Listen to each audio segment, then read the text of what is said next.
विवाह पारस्परिक विश्वास सहचर्य एवं सम्मान उपरे आधारित एक पवित्र एवं महान अनुष्ठान किंतु दुर्भाग्यवशतः यौतुकर खराब प्रभाव जोगु ए पवित्र बंधन एक वाणिज्य कारबार रे परिणत होइछि।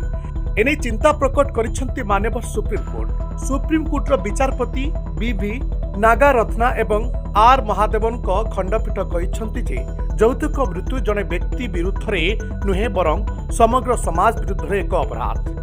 खंडपीठ कहिसेंति एही कोर्ट एही सत्य को अनदेखा करि पारिबे नाही जे विवाह तार वास्तविक रूप से पारस्परिक विश्वास साथी एवं सम्मान उपरे आधारित एक पवित्र एवं महान अनुष्ठान किंतु सांप्रतिक समय रे एही पवित्र बंधन दुर्भाग्यवशतः केवल एक वाणिज्यिक कारबार रे परिणत हो जाइछि।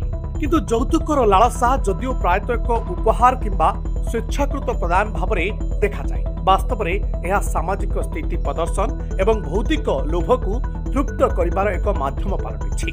विवाहर मात्र 4 मास पर यौतुक स्त्री को विष देवा अभियोग अभियुक्त जड़े व्यक्ति जमीन को बातिल करने समय खंडपीठ ए पर्यवेक्षण करते। सुप्रीम कोर्ट हाईकोर्ट को जमीन आदेश को विकृत एवं अवास्तव बोली मत देते कारण यह अपराधर गुरुतर प्रमाणित मृत्यु घोषणा एवं यौतुक मृत्युर वैधानिक धारणा को अणदेखा करुला। एथिरे कहा जायछि जे यौतुकर सामाजिक कुकर्म केवल विवाहर पवित्रता को नष्ट करे नहीं बरं महिलांक प्रति क्रमिक अत्याचार एवं पराधीनता को मध्य प्रवर्ताए। खंडपीठ कहिसेंति यौतुक हत्यार घटना एही सामाजिक कुप्रथा सबुठारु घृण्य प्रकाशन मध्यरु गोटे जेउठारे जणे युवतीक जीवन बिना कौनसी दोषरे तांको ससुर घरे शेष हो जाए, ताहा भी पुणी केवल अन्य मानक अतृप्त लोभ को पूरण करबा पई।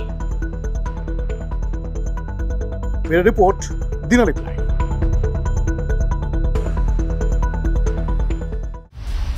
दिनलिपि लाइव को एबे ही लाइक शेयर सब्सक्राइब करंतु।